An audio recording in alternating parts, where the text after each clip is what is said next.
tu as laissé ton vêtement. Sur la croix, tu as laissé ton vêtement. Jésus Pour est. expliquer que tu es l'agneau. Oh oui, élevons nos mains. Élevons nos mains, Proclamons sa gloire. proclamons sa gloire. Yeah. Car il est digne de louange. Oh oui, Jésus. Jésus, We worship you, Jesus. Jésus, You are worthy to be praised, Jesus. Jésus,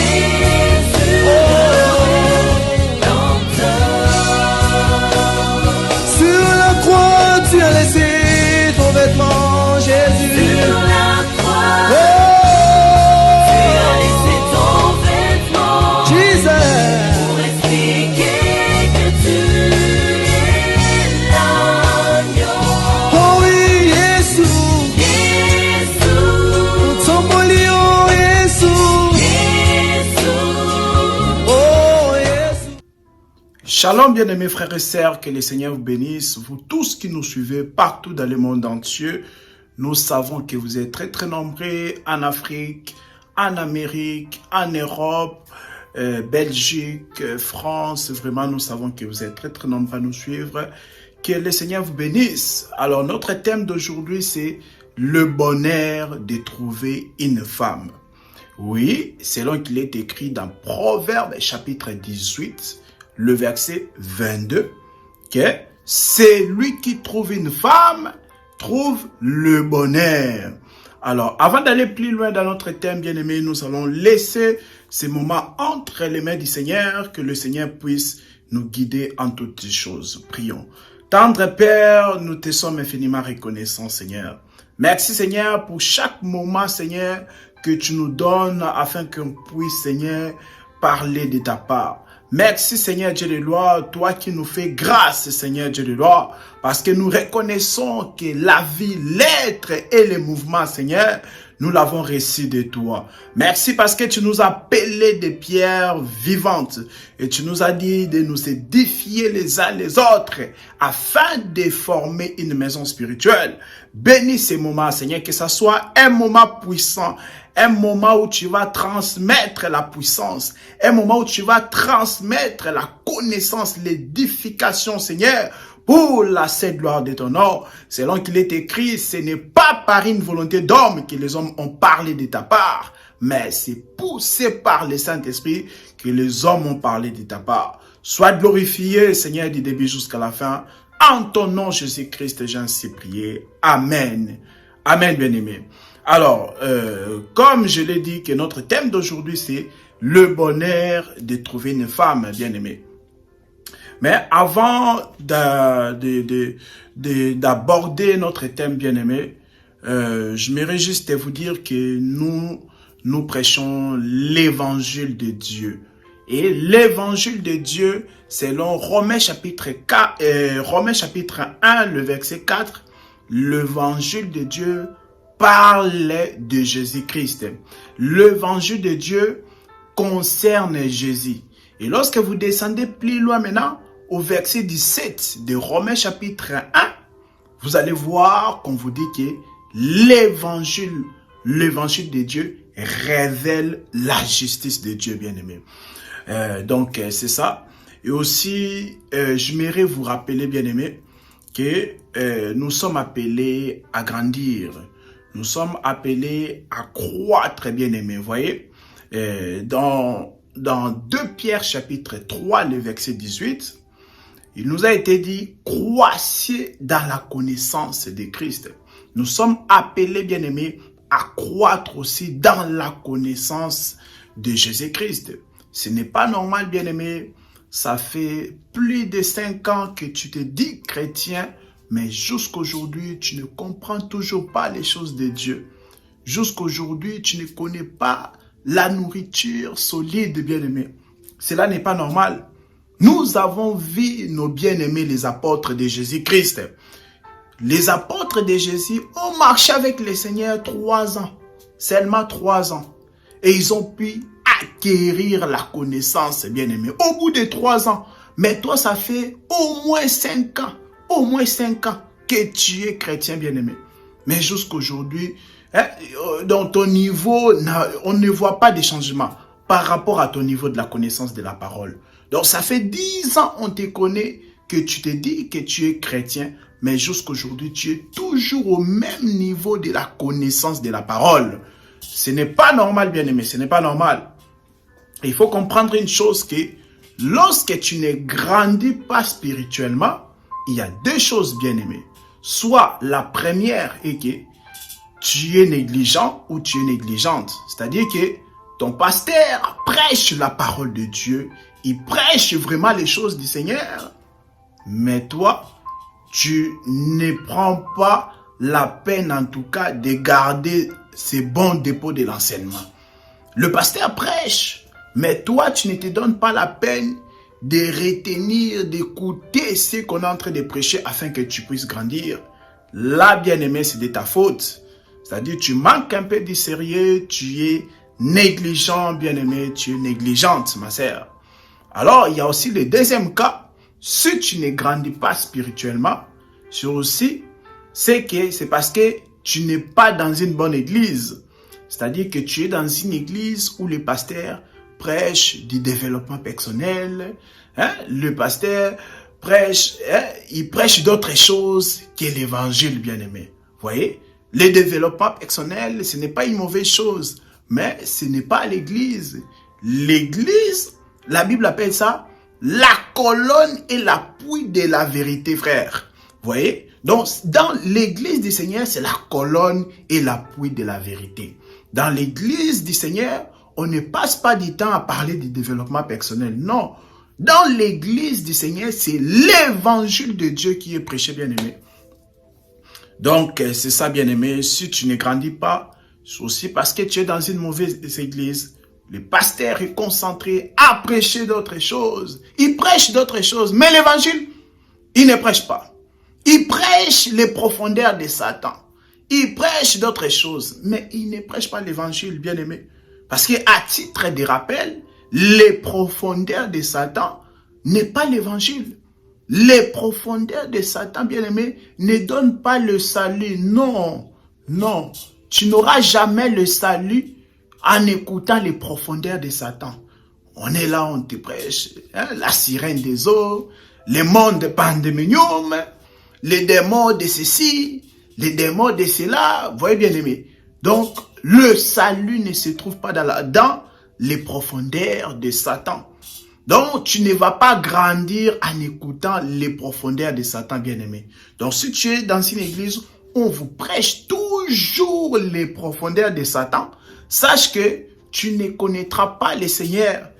Tu ne pourras jamais grandir dans les choses de Dieu, bien-aimé.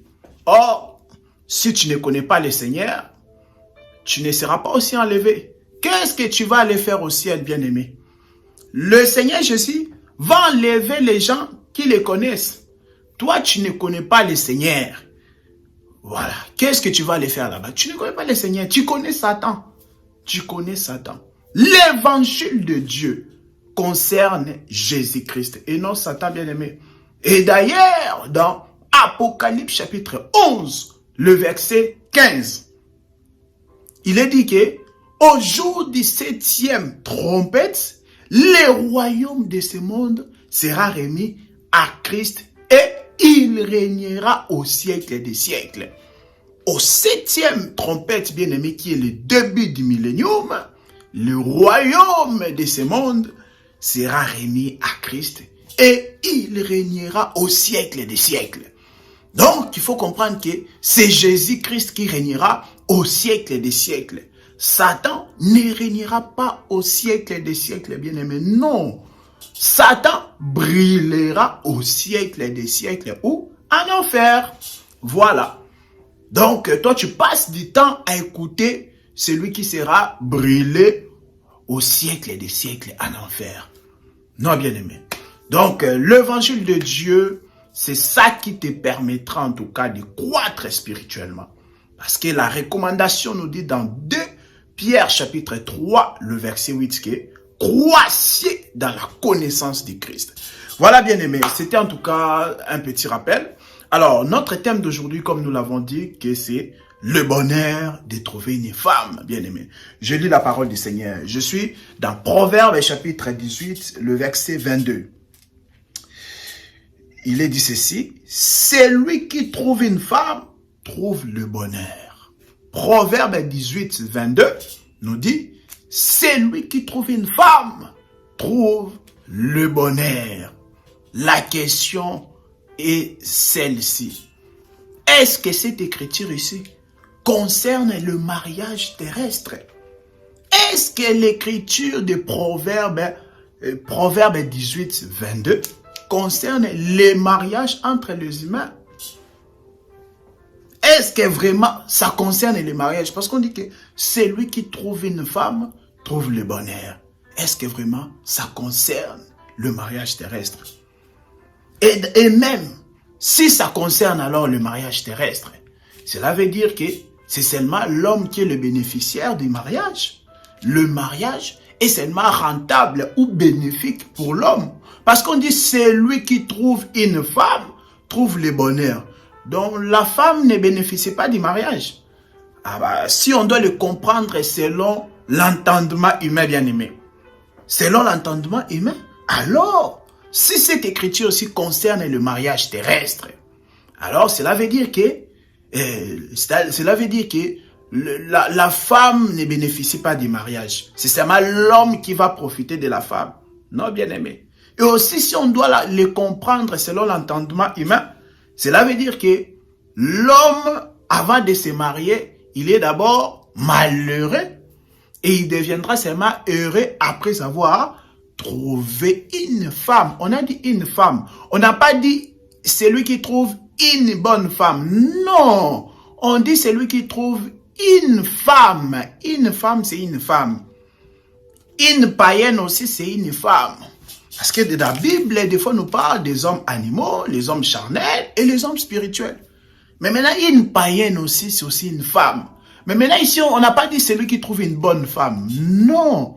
On a dit seulement, celui qui trouve une femme, trouve le bonheur. Est-ce que cette écriture concerne le mariage terrestre? Parce que si cette écriture aussi concerne le mariage terrestre, alors, il s'y est de souligner que l'homme, tant qu'il est célibataire, il est malheureux. Et maintenant, il deviendra heureux, il trouvera seulement le bonheur après avoir rencontré une femme. Est-ce que c'est vrai? Est-ce vrai, bien-aimé? Non. Moi, je connais des célibataires, des hommes célibataires, mais ils sont heureux. Ils ne sont pas malheureux, bien-aimés. Parce que ici, Proverbe 18, 22 nous fait comprendre que l'homme trouve le bonheur après avoir rencontré une femme. En d'autres termes, l'homme devient heureux seulement après avoir rencontré la femme. Donc, c'est par là que vous allez comprendre, bien aimé. Après vous avoir posé tous ces genres de questions, vous allez comprendre, bien aimé, que cette écriture ici ne parle pas du mariage terrestre, bien aimé. Proverbe 18, 22 ne parle pas du mariage terrestre. Parce que 1 Corinthiens chapitre 7, le verset 28, nous dit que ceux qui se marient auront des tribulations dans la chair.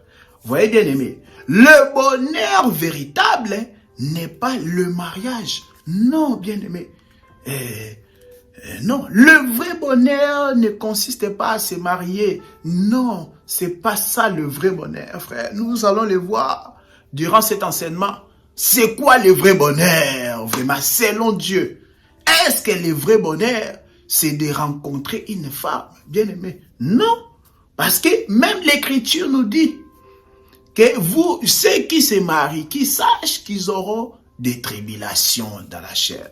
Dans des tribulations, ils auront des moments, ils auront des afflictions. Ceux qui se marient, c'est ça. 1 Corinthiens 7, 28 nous dit que ceux qui se marient auront des tribulations, auront des afflictions, auront des peines, bien-aimés, auront des moments de tristesse, bien-aimés.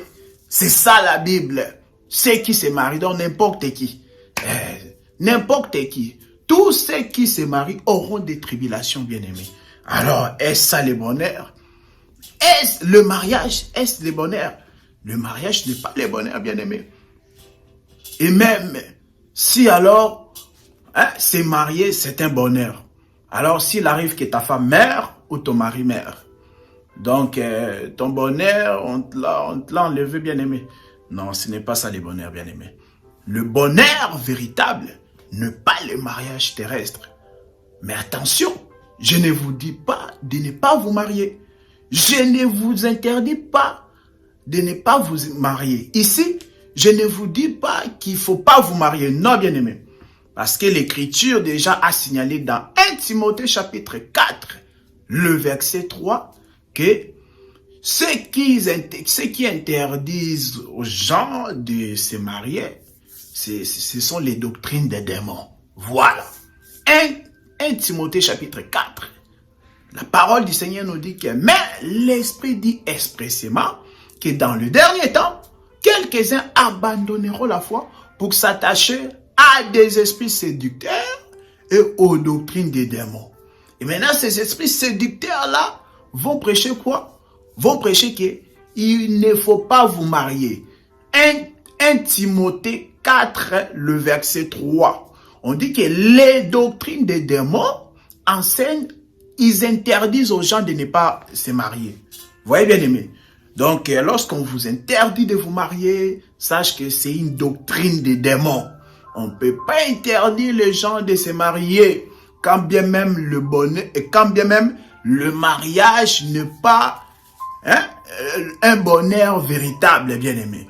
Quand bien même le bonheur n'est pas, quand bien même le mariage n'est pas le bonheur véritable, mais on ne peut pas interdire aux gens de ne pas se marier.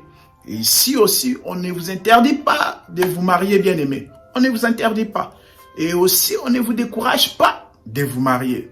Mariez-vous, mais seulement sachez que l'Écriture a signalé aussi dans 1 Corinthiens 7, le verset 28, que vous aurez des afflictions, vous aurez des tribulations dans les mariages, bien aimés. Voilà. Alors, il convient, bien aimé, de comprendre que Proverbe 18, 22 nous parle d'abord des choses d'en haut. Oui, parce que il faut comprendre que la parole de Dieu est d'abord spirituelle. Jésus-Christ, notre Seigneur, nous a dit dans Jean chapitre 6, le verset 63, que mes paroles sont esprit et vie. Et les paroles de Jésus sont esprit et vie. Esprit, c'est-à-dire d'abord spirituel. Donc la parole de Dieu d'abord spirituelle. Quand bien même ça peut nous instruire dans la doctrine concernant la vie pratique, bien aimé. Mais d'abord, il faut saisir que la parole de Dieu d'abord spirituelle. Proverbe 18, verset 22 nous parle des choses d'en haut, bien aimé. La femme, de quelle femme il est question ici? Et de quel homme il est question ici? Parce qu'on dit c'est lui. C'est l'homme qui a trouvé le bonheur. Ce n'est pas la femme. Attention, on dit c'est lui qui trouve une femme, trouve le bonheur, bien aimé. Vous voyez? Donc c'est l'homme qui a trouvé le bonheur. L'homme en question, c'est l'Éternel lui-même. Parce que Dieu, c'est un homme, bien aimé. L'homme, c'est-à-dire que l'autorité, bien aimé. Dans Jean chapitre 4, le verset 24, la parole du Seigneur nous fait comprendre que Dieu est esprit.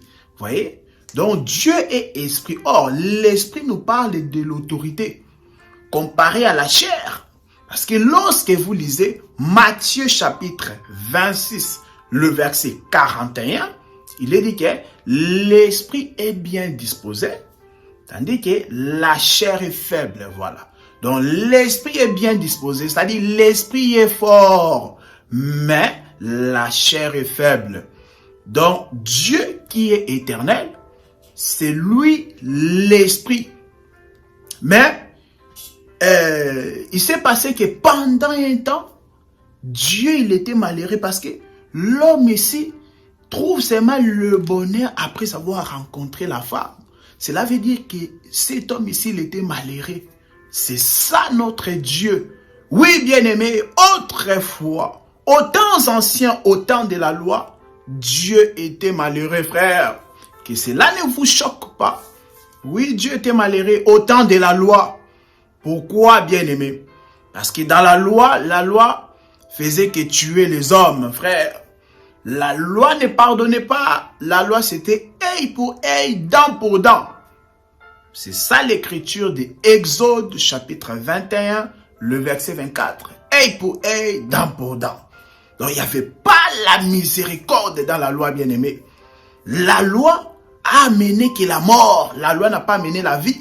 Lorsque vous lisez Romains, chapitre 5, le verset 12, vous lisez aussi le verset 14. La loi n'a pas mené la vie, mais la loi a mené que la mort, bien-aimé. Donc, au temps de la loi, Dieu était malheureux. Et encore pourquoi? Lorsque vous lisez Jérémie chapitre 13, le verset 15, vous descendez et aussi le verset 17. Là, le Seigneur parle par Jérémie le prophète en disant que lorsque Israël sera orgueilleux, en d'autres termes, lorsque Israël va désobéir, lorsque Israël sera en captivité, voyez, il dit que moi l'Éternel, je serai triste et je pleurerai en secret. Oui, bien-aimé, Jérémie chapitre 13, le verset 15, le verset 17. Dieu dit que lorsque Israël sera orgueilleux, lorsque Israël sera dans la désobéissance, lorsque Israël sera en captivité par les ennemis, Dieu va pleurer, il sera triste et il va pleurer en secret, bien-aimé. Donc, c'était le temps de la loi. Parce que Israël, pourquoi Israël, des fois les ennemis venaient le prendre pour les ramener en captivité, frère? Parce que il y a une écriture dans Lévitique chapitre 26, lorsque vous lisez verset 14, vous descendez sur verset 16, Dieu avait déjà prévenu Israël qu'à chaque fois tu vas désobéir aux commandements, à mes commandements, sache que je vais permettre à ce que les nations puissent venir te châtier. Vous voyez? Donc ça dit qu'à chaque fois que lorsque les nations venaient prendre Israël, le peuple de Dieu, pour les ramener en captivité, c'est parce que Israël avait péché. Israël avait désobéi à la parole de Dieu. Or, qu'est-ce qui a mené la connaissance du péché? C'est la loi. Donc, au temps de la loi, Israël pouvait être mené en captivité, frère. Israël était captif, des fois, par ses ennemis bien-aimés. Et pour cela, Dieu était triste et Dieu pleurait en secret. Vous voyez? Donc, Dieu était malheureux au temps de la loi. Mais, il y a une écriture dans Ecclésiaste chapitre 7, le verset 14. Il est dit ceci. Écoutez bien, bien-aimés frères et sœurs. Ecclésiaste chapitre 7, le verset 14. Il est dit que au jour du malheur, réfléchis, et au jour du bonheur, sois heureux. Voyez-vous cela? Ecclésiaste 7, 14 nous dit que au jour du malheur, réfléchis, et au jour du bonheur, sois heureux. Donc, le jour du malheur, c'est un temps. Et le jour du bonheur aussi, c'est un autre temps. Le jour du malheur, c'est le temps de la loi. Et le jour du bonheur, c'est le temps de la grâce. Nous arrivons, bien aimés. Donc, le jour du malheur, tellement on a dit qu'il faut réfléchir. Alors, tellement Dieu était dans le jour du malheur, au temps de la loi, Dieu était malheureux. Alors, Dieu s'est rappelé de son écriture. Ecclésiaste 7, 14, il était dit que quand tu es malheureux, alors réfléchis. Ah, donc Dieu va donc réfléchir au temps de la loi. Dieu tellement était malheureux, tellement Dieu était triste. Dieu maintenant, il va réfléchir. Il a dit, ah, ok. Donc en réalité, si je suis malheureux, c'est parce que je n'ai pas encore trouvé une femme. Parce que le bonheur est lié à une femme, bien-aimée. Vous voyez? Donc le bonheur est lié à la femme.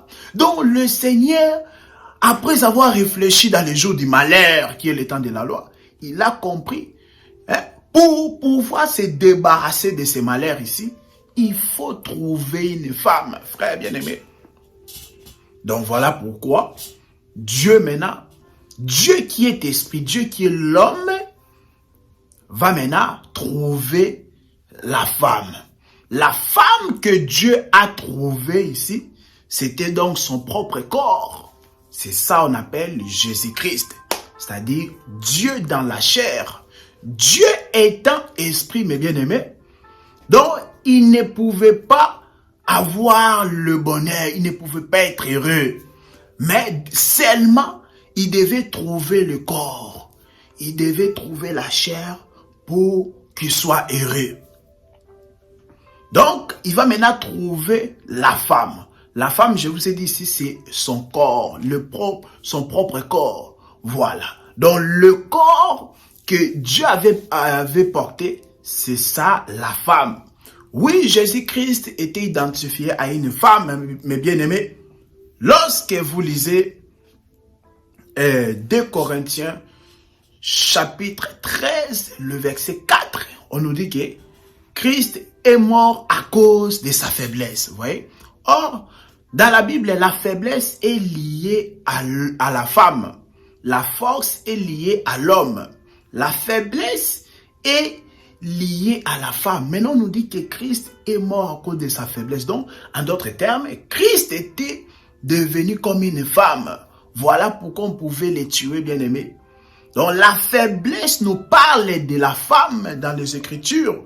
Lorsque vous lisez aussi 1 Pierre chapitre 3, le verset 7, on nous montre que la femme est un sexe faible. Donc la femme, c'est un être faible comparé à l'homme. Vous voyez? Or, Jésus, lorsqu'il est venu dans sa faiblesse, nous parlait de la femme. Et aussi, lorsque vous lisez Jean chapitre 19, le verset 34, où on nous montre que le jour-là, la croix, après avoir qu'on a tué les deux brigands, après avoir qu'on a brisé les os de ces deux brigands-là, maintenant on est venu pour briser aussi les os de Jésus. Jésus était déjà mort, et qu'est-ce qu'on va faire? Maintenant, les soldats romains va pexer le côté de Jésus, vous voyez? Quand il a pexé le côté de Jésus, il y a l'eau et le sang sont sortis. Oh, l'eau et le sang qui étaient sortis à la croix le jour-là, c'était pour montrer que Jésus-Christ, c'est une femme véritable. Vous voyez, Jésus-Christ, c'est-à-dire la chair que Dieu avait portée, c'est une femme. Parce que c'est seulement lorsqu'une femme va enfanter, mes bien-aimés, c'est là où il y a l'eau et le sang vont sortir. Oh, Jésus aussi étant la femme véritable, parce qu'à la croix, Jésus était en train d'engendrer l'église. À la croix, Jésus était en train d'enfanter l'église. Voilà pourquoi lorsqu'on a percé son côté, la Bible dit, l'eau et le sang sont sortis. Jean chapitre 19, le verset 34. Et encore une autre écriture qui nous fait voir que Jésus était comme une femme. C'est lorsque vous lisez, mes bien-aimés, Matthieu chapitre 26, le verset 15. Et aussi Matthieu 27, le verset 9. Là, on nous montre que Judas avait vendu Jésus à 30 pièces cycles d'argent. Voilà, Judas a vendu Jésus à 30 pièces d'argent. Voilà. Or, 30 pièces d'argent, mes bien-aimés, c'était le prix où on vendait une esclave femme. Selon Nombre, lorsque vous lisez Nombre chapitre 27, le verset 4, mes bien-aimés.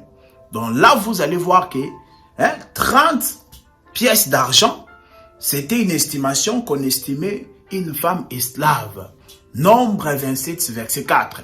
Donc Jésus était vendu à un prix qu'on vendait une femme. Donc toutes ces écritures-là, c'est pour vous montrer que Jésus était vraiment une femme, frère.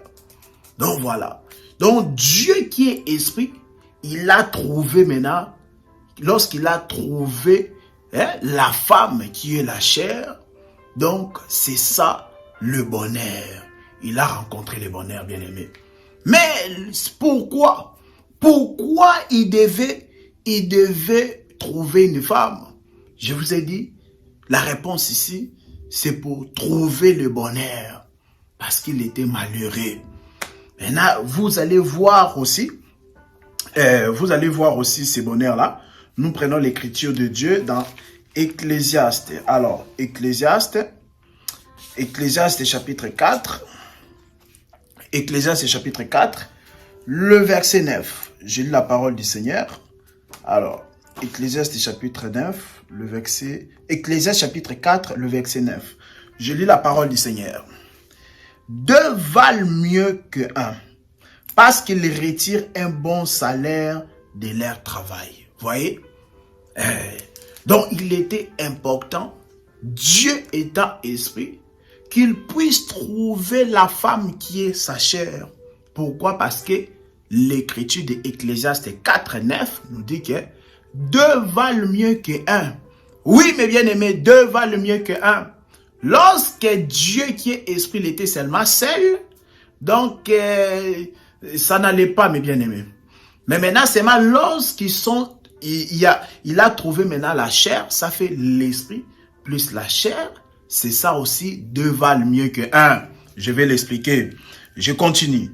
Ecclésiaste 4, 9 à 10. Deux valent mieux qu'un parce qu'ils retirent un bon salaire de leur travail. Vous voyez? On nous dit deux valent mieux que un. La première raison, c'est parce qu'ils retirent un bon salaire de leur travail. Ça, c'est la première raison. La deuxième raison, car s'il tombe, l'un relève son compagnon.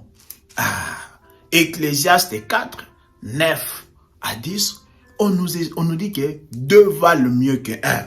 Maintenant, lorsque tu vas interroger les sages, l'Ecclésiaste, il donne maintenant deux raisons pour lesquelles deux valent mieux que un. La première raison, il dit que car les deux-là retirent un bon salaire de leur travail. La deuxième raison, il dit parce que s'il tombe, les deux-là, s'il tombe, l'un relève son compagnon. Donc, je vais d'abord expliquer la deuxième raison ici. Il dit pourquoi deux valent mieux que un. Ensuite, j'expliquerai maintenant la première raison. Donc, la deuxième raison dit pourquoi deux valent mieux que un. On dit que s'il tombe, l'un relève son compagnon. Donc, on a compris que parmi les deux là, il y a un qui est plus fort que l'autre. Deux valent mieux que un parce que s'il tombe, l'un relève son compagnon. Nous parle de l'homme terrestre et l'homme spirituel. Parce que 1 Corinthien, je prends 1 Corinthien. 1 Corinthien, alors je prends 1 Corinthien chapitre 5, il est dit ceci. 1 Corinthiens chapitre 15, le verset 45, je lis la parole du Seigneur. Le premier homme, Adam, devint une âme vivante. Le dernier, Adam, est devenu un esprit vivifiant. Mais ce qui est spirituel n'est pas le premier. C'est ce qui est animal, c'est ce qui est animal qui est le premier. Ce qui est spirituel vient ensuite. Le verset 47 de 1 Corinthiens 15. Le premier homme tiré de la terre est terrestre. Mais le second homme est le Seigneur du ciel. Voilà. Donc, deux valent mieux qu'un. Il s'agit d'un homme terrestre et d'un homme céleste. L'homme terrestre, l'écriture de 1 Corinthiens 15, versets 45 à 47, nous explique que le premier homme qui est terrestre, c'est Adam. Et le second qui est céleste, c'est bien notre Seigneur Jésus-Christ. Donc, on a compris que le deux a été tombé. Oui, Adam était tombé, Jésus aussi était tombé. Adam était tombé quant au péché, du coup il était mort. Jésus aussi était tombé, mais attention, il n'était pas tombé par rapport au péché, non. Quand Jésus est tombé, c'est-à-dire par rapport à la mort. Lui aussi, il était mort. Mais maintenant, la Bible dit dans Ecclésiaste 4, 9 que s'il tombe, les deux, ils tombent, l'un relève son compagnon. Ah, donc, on a compris que malgré que Adam était mort, Jésus aussi était mort, mais c'est la mort de Jésus qui a donné la vie à Adam. Voilà, c'est la mort de Jésus qui a pu relever Adam. Adam, c'est un homme terrestre. Un homme terrestre ne peut pas te relever, bien-aimé. C'est seulement l'homme spirituel qui est le Seigneur Jésus-Christ qui peut te relever, mes bien-aimés. L'homme terrestre ne peut pas te relever. Voilà pourquoi dans Luc chapitre 13, à partir du verset 10, la Bible nous parle d'une femme au dos courbé. La femme là avait le dos courbé pendant 18 ans. Et les hommes terrestres ne pouvaient rien. Pour cette femme au dos courbé. Les hommes terrestres étaient incapables de relever les dos de cette femme. Vous voyez? Donc c'est seulement lorsque Jésus est venu. Parce que la femme là, pendant 18 ans, avait les dos courbés. C'est seulement lorsque Jésus est venu. Jésus qui est l'homme céleste a pu redresser ou relever le dos de cette femme-là. C'est-à-dire qu'autrefois, cette femme-là était affectionnée seulement aux choses d'en bas. La femme au dos courbé regardait toujours les choses d'en bas. Mais Jésus qui est l'homme céleste, il est venu à pu redresser la femme. Et ainsi la femme maintenant pouvait aussi regarder les choses d'en haut. Voilà. Donc autrefois, nous aussi, nous étions les femmes au dos courbé bien aimées. On était affectionnés aux choses d'en bas. On aimait toujours écouter les prédications liées à la chair. On aimait toujours écouter, vraiment manger une nourriture charnelle, mes bien-aimés. Mais lorsque Jésus-Christ est venu dans nos vies, il nous a redressés. Et voilà maintenant, il nous a redressés, il nous a relevés. Et maintenant, on peut maintenant s'affectionner aux choses d'en haut. Un homme terrestre, mes bien-aimés, ne peut pas te relever. Voilà pourquoi tu ne dois pas être fanatique d'un homme mortel. Tu ne dois pas être fanatique d'un homme terrestre, mes bien-aimés. Il ne peut rien pour toi, mes bien-aimés. C'est seulement Jésus. C'est seulement Jésus-Christ qui peut te relever. Donc, je suis en train de dire ici que les deux qui étaient tombés, c'était Adam et Jésus. Et Jésus a pu relever Adam. Par la mort de Jésus, Adam a eu la vie. Voilà, par la mort de l'agneau, Adam a été pardonné de son péché. Donc, deux valent mieux qu'un, car s'il tombe, les deux tombent, l'un relève son compagnon. C'est par rapport à Jésus et Adam. Adam était tombé, Jésus aussi était tombé par rapport à la mort, mais c'est la mort de Jésus qui a pu relever donc Adam. Ça, c'est la deuxième raison pourquoi deux valent mieux qu'un. Mais maintenant, la première raison, deux valent mieux qu'un, parce qu'ils retirent un bon salaire de leur travail. Ouais. Voyez? N'oubliez pas qu'on est en train de parler ici sur le bonheur de trouver une femme. Voilà. Le bonheur de trouver une femme. Il y a un homme qui a en tout cas, il a trouvé le bonheur par le biais de la femme. L'homme là, c'est Dieu. Dieu étant esprit, il n'avait pas le bonheur, mes bien-aimés.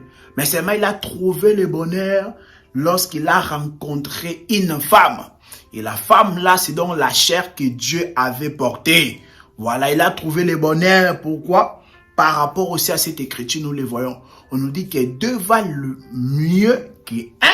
Pourquoi? Parce qu'ils retirent un bon salaire de leur travail. C'est-à-dire que Dieu, lorsqu'il était seulement esprit, il ne pouvait pas faire sortir un bon salaire de son propre travail. Non! Dieu, quand il était seul, étant esprit, il ne pouvait pas faire sortir un bon salaire de son propre travail. Non! Il fallait seulement qu'il soit deux. C'est-à-dire la chair, c'est-à-dire seulement l'esprit et la chair. Attention, je m'aimerais signaler ici que je ne suis pas ici en train de parler de la Trinité. Voilà. Il y a trois personnes en Dieu. La Trinité, tout ça. Non, la Trinité est diabolique, mes bien-aimés. Lorsque je dis que la Trinité est diabolique, oui, la Trinité est diabolique parce que les apôtres de Jésus n'ont jamais prêché la Trinité. Donc, enlevez dans vos pensées qu'il y a 3 personnes en Dieu. Donc, il y a Dieu le Père, Dieu le Fils, Dieu le Saint-Esprit. Non, il n'y a pas 3 personnes en Dieu. Il n'y a qu'un seul Dieu, mais qui a 3 costumes. Vous voyez? Il a le costume du Père, du Fils et le Saint-Esprit. On a déjà expliqué cela dans nos vidéos précédentes. Par exemple, dans la vidéo de Lyota, les grands de Sénévé. Nous avons expliqué toutes ces choses-là. Donc, il n'y a pas 3 dieux. Non. Il n'y a pas aussi 3 personnes en Dieu. Non. C'est seulement un seul Dieu là. Voilà. Et maintenant, ici, je suis en train de parler d'un seul Dieu, mais qui a 2 aspects. Qui a l'esprit et qui a aussi la chair. Donc, tant qu'il avait seulement un aspect qui est l'esprit, donc il ne faisait pas sortir un bon salaire de son propre travail. Non, il faut qu'il soit 2. Il faut qu'il y ait les 2 aspects de Dieu, c'est-à-dire l'esprit et la chair. Vous voyez? Donc, 2 valent mieux qu'un parce qu'il retire, la Bible dit quoi?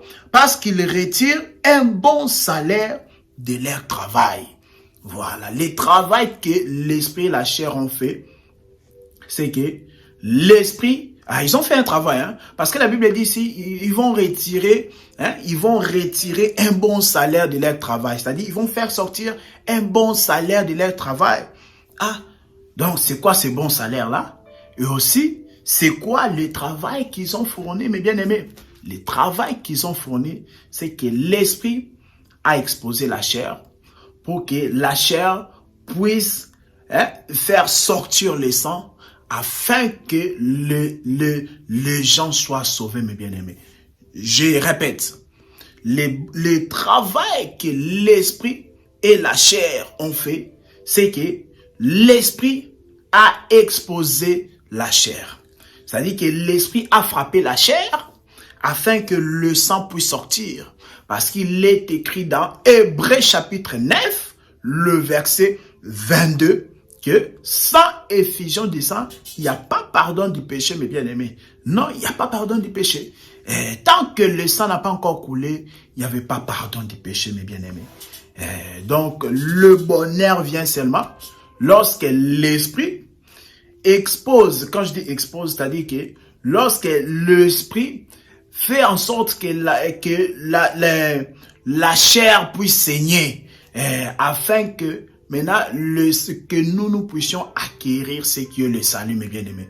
Donc, c'est ça le travail qu'ils ont fait, le travail des lèvres et de la croix, mes bien-aimés. Donc, c'est seulement lorsque Dieu, qui est l'esprit, a trouvé la femme, qui est la chair, c'est seulement en ce moment-là que maintenant, nous avons pu avoir le salut. C'est ça aussi. Jean chapitre 12, je le prends rapidement. Jean chapitre 12, le verset 20. Il est dit ceci. Jean chapitre 12, le verset 20. Nous tendons déjà vers la fin de notre enseignement. Alors, Jean chapitre 12, le verset 20. Il est dit ceci. Quelques Grecs du nombre de ceux qui étaient montés pour adorer pendant la fête s'adressèrent à Philippe de Bethsaïda en Galilée et lui dirent avec instance, « Seigneur, nous voudrions voir Jésus. » Philippe alla le dire à André, puis André et Philippe le dirent à Jésus. Verset 23 de Jean chapitre 12, Jésus leur répondit, « L'heure est venue où le Fils de l'homme doit être glorifié. » Il explique ça maintenant. En vérité, je vous l'ai dit. En vérité, je vous l'ai dit. Si le grain de blé qui est tombé en terre ne meurt, il reste seul. Mais s'il meurt, il porte beaucoup de fruits. Jean chapitre 12, à partir du verset 20 jusqu'à 24, les Grecs étaient venus voir Philippe.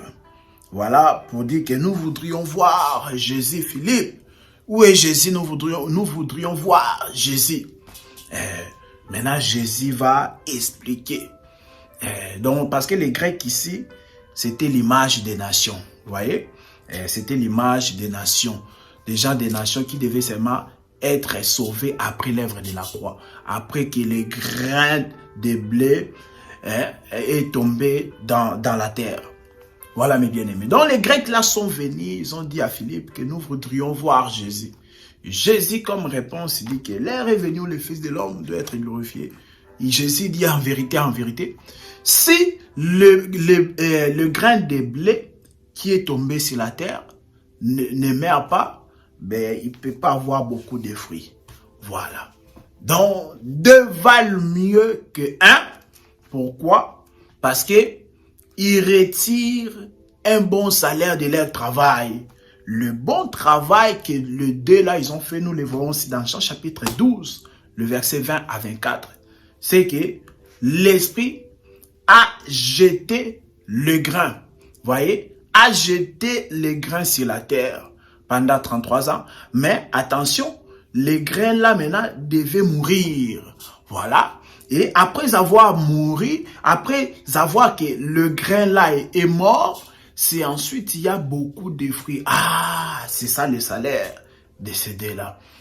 Deux valent mieux que un, parce qu'ils retirent un bon salaire de leur travail.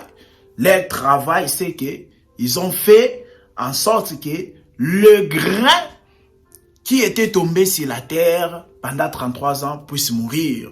Voilà. Le grain, c'est donc Dieu dans la chair, la parole faite chair.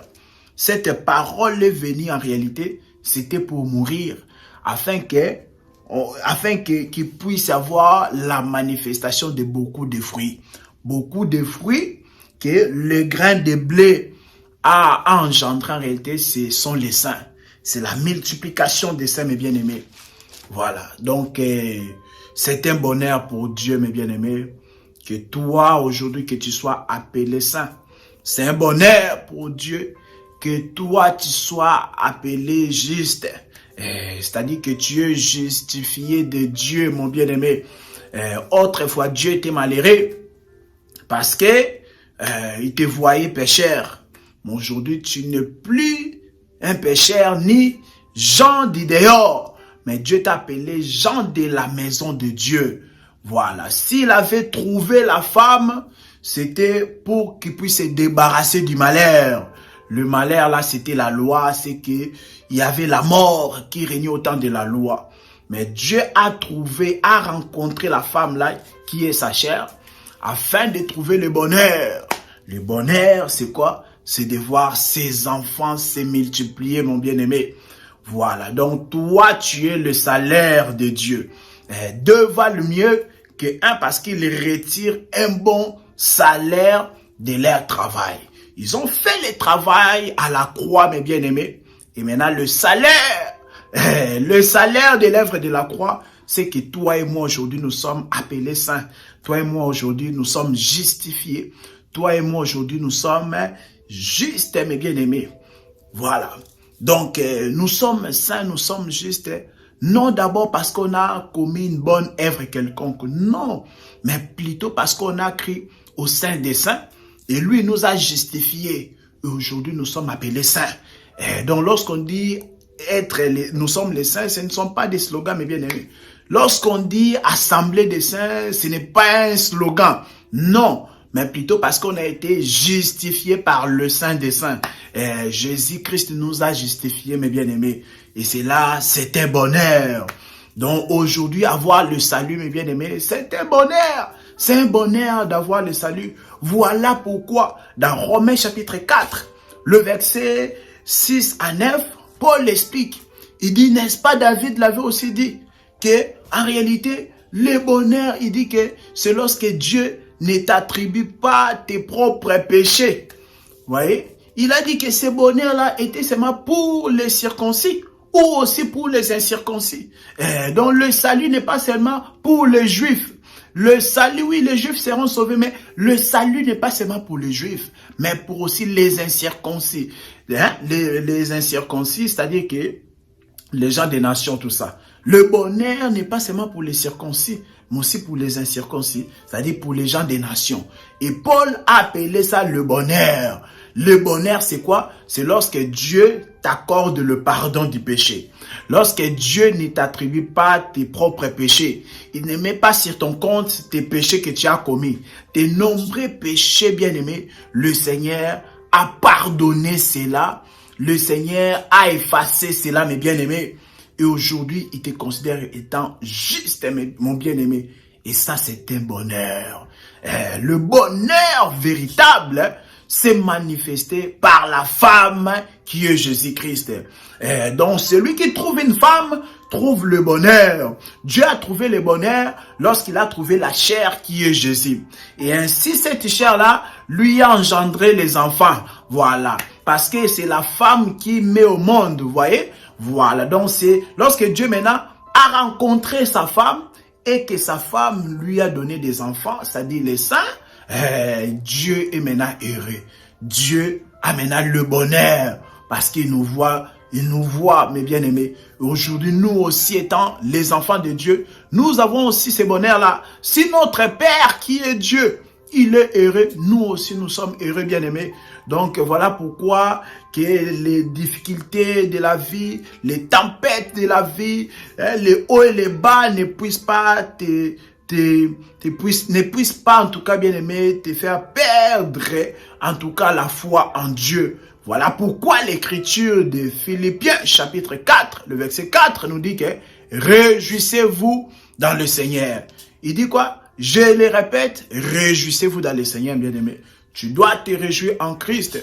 Non pas parce que tu as des amis.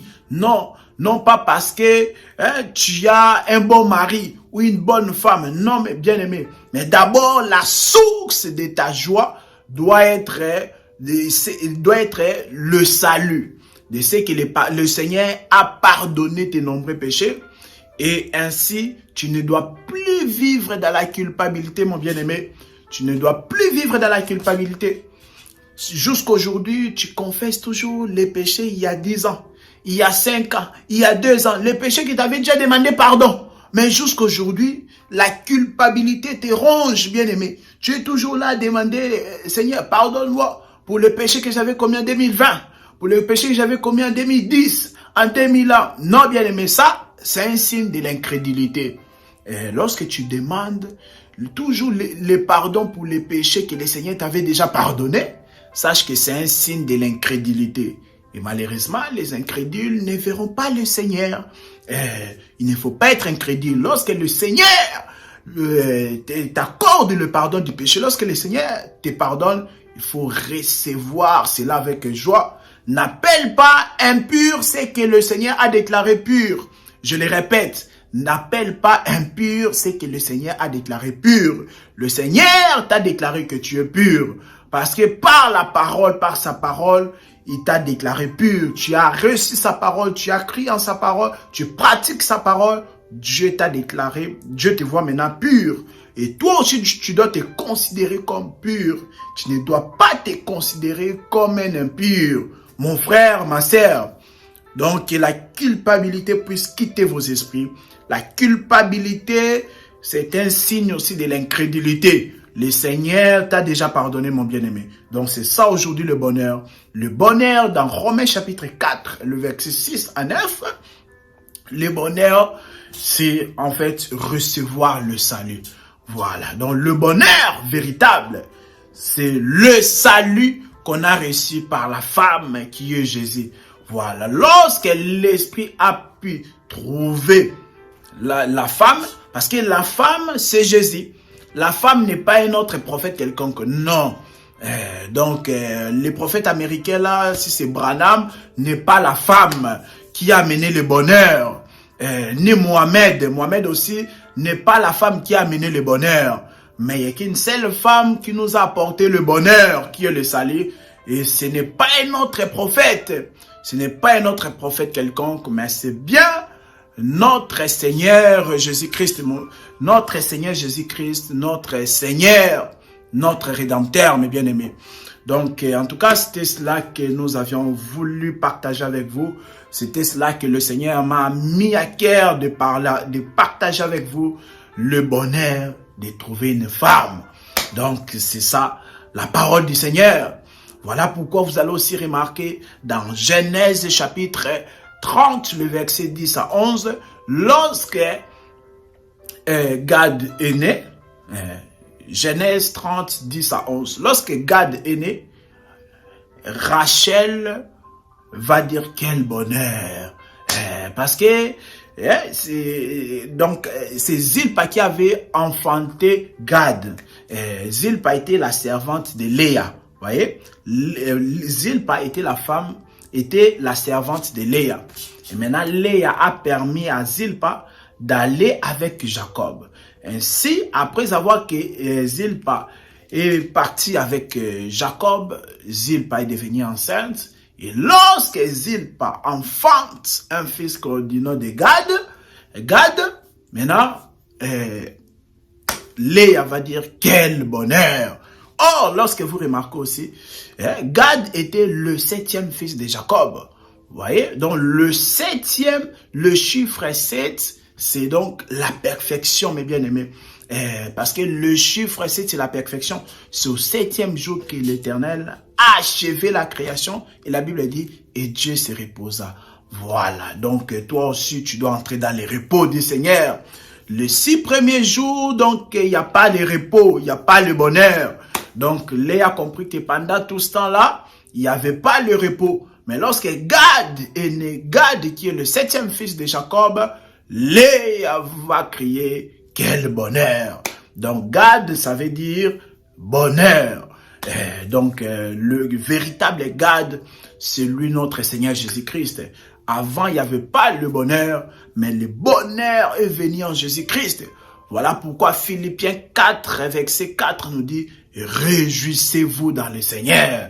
Nous devons nous réjouir dans le Seigneur, mes bien-aimés, parce que nous avons le bonheur. Voilà, tu dois te réjouir parce que tu as le bonheur qui est Gad, le 7e fils. C'est ça, Gad, le bonheur, mes bien-aimés. Donc, vous avez remarqué, donc Zilpa enfante, mais c'est Léa qui vient donner les noms. Ah, cela doit nous interpeller quelque chose. Zilpa était la servante de Léa. Mais lorsqu'elle va enfanter, mais maintenant c'est Léa qui vient donner les noms. Et Léa vient donner les noms que en réalité Gad c'est le bonheur. Voilà, vous voyez. Donc Léa ici c'est l'image du Seigneur Jésus-Christ. Léa c'est l'image du Seigneur. Et Zilpa c'est l'image, donc parce que Zilpa était servante de Léa. Donc Zilpa c'est le ministre de Dieu. Zilpa lorsqu'elle enfante, elle laisse à Léa de donner le nom. Voilà. Un ministre de Dieu, lorsqu'il enfante, il doit se taire. Enfanter, c'est-à-dire que tu as prêché la parole à quelqu'un et cela a produit des fruits. Tu ne dois pas te glorifier, cher prédicateur. Non, tu ne dois pas te glorifier. Tu as prêché à quelqu'un et puis il s'est converti, manifeste le fruit maintenant digne de la repentance. Le fruit digne de la repentance, tu commences à parler beaucoup. Voilà celui-ci, voilà celle-là. Il fumait du chanvre, c'est un délinquant. Vous voyez, donc, mais c'est moi qui l'a prêché. C'est mon fils spirituel. C'est ma fille spirituelle. Il doit donc m'appeler son père spirituel. Vous voyez? Non, mes bien-aimés.